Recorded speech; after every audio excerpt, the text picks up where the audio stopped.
Bonjour, ce soir je me présente en jaune, je suis de jaune vêtu, comme Le Roi de jaune vêtu, un recueil de nouvelles de Robert Chambers. Je vais vous lire la quatrième de couverture, vous allez comprendre. Vous devriez vous démasquer, monsieur. Vraiment? Mais bien sûr, il est temps. Nous avons tous abandonné notre déguisement, sauf vous. Je ne porte pas de masque. Pas de masque? Pas de masque? Voilà, le ton est donné. Le roi de jaune vêtu, donc le jaune, couleur de la décadence.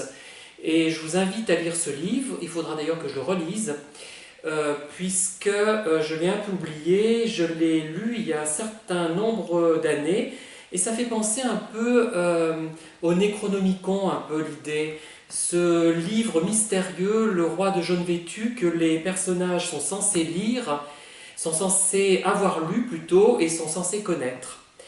Alors, c'est juste un préambule, mais la suite de ma vidéo n'a rien à voir avec le roi de jaune vêtu. Enfin si, plus ou moins, puisque le roi de jaune vêtu, il symbolise la décadence, les choses, la mise en quarantaine, vous voyez, comme quand on craignait la peste, par exemple, sur un bateau, et qu'il ne fallait pas que le bateau accoste pour ne pas répandre la maladie. Et ce roi de jaune vêtu, n'est-ce pas un manipulateur pervers, lui aussi? Justement, j'en viens à ce sujet. La muse qui m'a inspiré le livre, la grosse nouvelle qu'a lu Théophane, j'aimerais quand même la garder un certain temps, puisque j'aurais peut-être du mal à en trouver un autre à mon âge, une autre plutôt.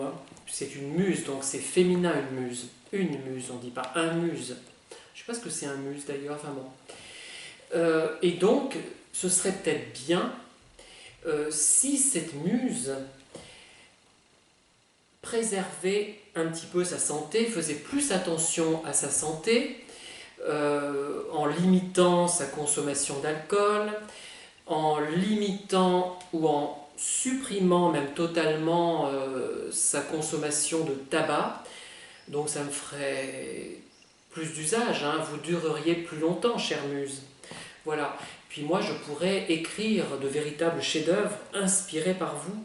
Et oui, c'est la triste vérité. Voilà où j'en suis réduit. C'est parce que je suis trop âgé, donc j'ai une muse qui est fatiguée et qui risque de ne pas vivre très longtemps si elle continue ainsi. Donc, arrêtez, Madame la Muse, de vous consumer de la sorte et suivez mes conseils judicieux. Et lisez également Le Roi de jaune vêtu. Je vais le relire d'ailleurs ce livre et je vous en parlerai. À très bientôt, bonne soirée, au revoir.